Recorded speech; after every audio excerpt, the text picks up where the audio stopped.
আসসালামু আলাইকুম। প্রিয় দর্শক, দিন যত যাচ্ছে নির্বাচন নিয়ে আলোচনা তত তুঙ্গে উঠছে।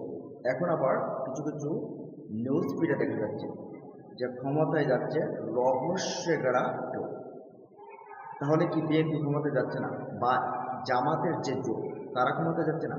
আবার এখান থেকে বলা হচ্ছে যে ডক্টর ইউনূস পদত্যাগ করতে পারে। দেখেন, এখানে ক্ষমতার জন্য, টোটালি ক্ষমতার জন্য কিন্তু এখন দৌড়ঝাঁপ শুরু হয়েছে। কেউ বলতেছে যে নির্বাচন পেছানো হবে, কেউ বলতেছে যে ফেব্রুয়ারিতে নির্বাচন করতে হবে। ফেব্রুয়ারিতে যারা নির্বাচন করতে হবে তারা চায় যে অতি তাড়াতাড়ি ক্ষমতায় বসে যাবে। আবার আরেকটা দল ভাবতেছে যে তারা যদি পিআর পদ্ধতি যদি হয় তাহলে তারা ভালো অবস্থানে থাকবে। আবার আরেকটা দল যেটা আছে এনসিপি, তারা জামাত সহকারে তারা বলতেছে যে সংস্কার বিচার করতে হবে, যেটার জন্য 2024 সালে মানুষ জীবন দিয়েছে। এখন দেখেন, নির্বাচনের জন্য উতলা হয়ে গেছে কেউ কেউ, মানে কি তারা ক্ষমতায় চলে যাবে। আবার কেউ কেউ বলতেছে যে না, এখানে যারা আছে তারা কেউ যাবে না, বরঞ্চ সামনে ডক্টর ইউনূস ক্ষমতা ছাড়তে পারেন এবং নতুন একটা পক্ষ ক্ষমতায় আসতে পারে। নতুন করে উড়িয়ে দেওয়া যায় না, রাজনীতিতে যে কোনো সময় যে কোনো কিছু ঘটতে পারে। এখন দেখেন, ক্ষমতার মসনদের জন্য একেবারে দৌড় প্রতিযোগিতা শুরু হয়েছে। রাজারা ক্ষমতায় বসবে আর প্রজারা সেখানে শোষণ হবে। 1971 সালে যেভাবে মার খেয়েছে, ঠিক 2024 সালে যেভাবে মার খেয়েছে, ভবিষ্যতে খাবে। কারণ তাদের জন্য কেউ চিন্তা করতেছে না, টোটালি না। দেখেন, নির্বাচনে যাওয়ার জন্য তাড়াতাড়ি নির্বাচন দেয়, তাড়াতাড়ি নির্বাচন হলেই মানে কি ক্ষমতার চেয়ারে বসে যাবে। তখন নির্বাচনে ক্ষমতায় চেয়ারে বসে গেলে জনগণের চিন্তা তো মাথায় আসবে না। তখন গাড়ি গাড়ি টাকা, পকেট ভরা, বিভিন্ন হোটেলে যাওয়া, আর ভালো খাবার দাবার করা, এগুলো থাকবে তাদের চিন্তা। জনগণের জন্য কি হয়েছে, 1971 সাল থেকে দেখেন, 71 সালে অনেক সংস্কারের জন্য প্রতিশ্রুতি দিয়েছিল, কিছু হয় নাই। তারপরে 1990 সালে দেখেন এরশাদ বিরোধী আন্দোলনে সেখানেও সংস্কারের জন্য অনেক প্রতিশ্রুতি দেওয়া হয়েছিল, কোনো কিছু হয় না। 2008 সালে হয় না। 2024 সালে এখন এগুলো নিয়ে আবার কথা বলা হচ্ছে যে একটা নির্বাচিত সরকার নাকি, সেই সরকার এসে নাকি এগুলো বাস্তবায়ন করবে, যেটা আদৌ কোনো কিছু হবে না, শুভঙ্করের একটা ফাঁকি। এখন নির্বাচনে যাবে যে কোনো একটা দল, তারা ক্ষমতার মসনদে বসবে। দেখেন, 2024 সালে কেন বলতেছি আমরা আমরা দাস, তারা রাজা, তারা রাজার চেয়ারে বসবে। আমরা দাসরা বারবার মার খাই, আমরা মরে যাই, আমরা মার খাই, আমরা সবকিছু আদায় করে তাদের কাছে এনে দিই।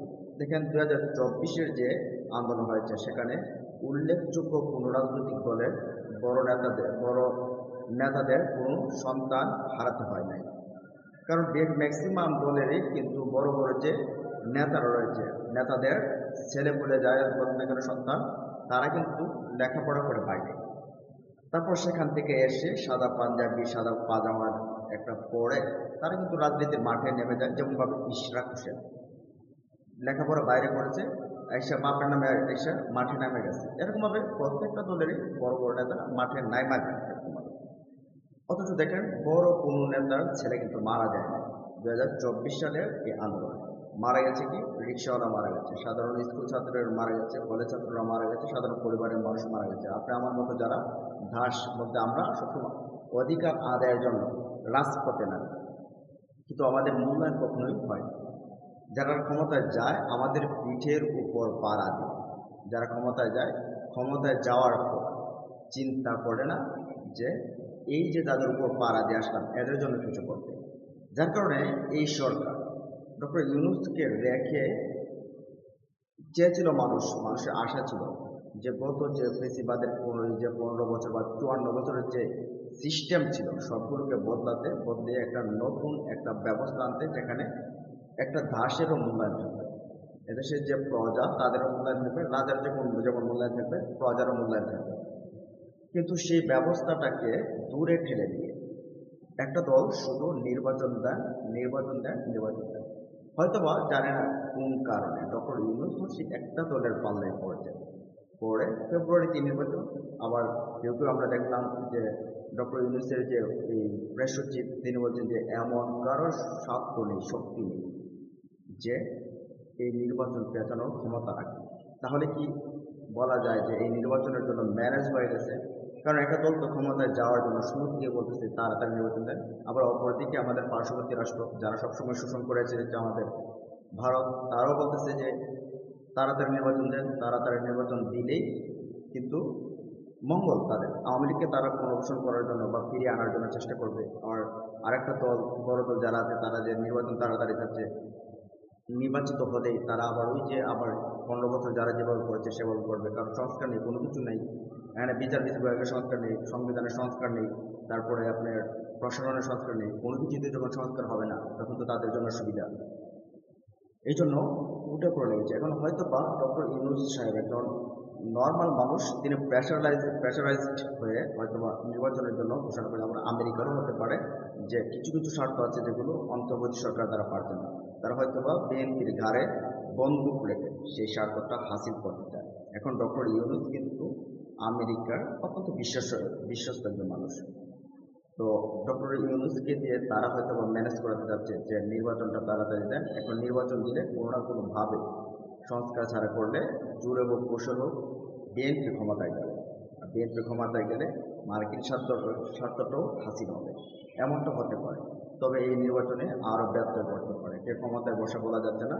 হয়তো বা কেউই না, ডক্টর ইউনূস দায়িত্ব ছাড়তে পারেন, আসতে পারে তৃতীয় কোনো শক্তি। আর না হলে আবার নির্বাচন পেছাতে পারে, সেখানে হয়তো বা জামাত, ইসলামী আন্দোলন, এনসিপি আর আগে নির্বাচনে যাবে না। তখন বিএনপি একা খালি মাঠে গোল দেওয়ার যতই চেষ্টা করুক না কেন, গোল দিতে পারবে না, কারণ নির্বাচন হবে না। তো সময় বলে দেবে আসলে কারা ক্ষমতায় আসতে যাচ্ছে, কে ক্ষমতার চেয়ারে বসতে যাচ্ছে, বিএনপি, জামাত, এনসিপি, ইসলামী আন্দোলন নাকি তৃতীয় কোনো শক্তি। ততক্ষণ পর্যন্ত অপেক্ষা করুন। আর আজকের ভিডিও সম্পর্কে আপনার মতামত জানাবেন। ভালো থাকুন, সুস্থ থাকুন।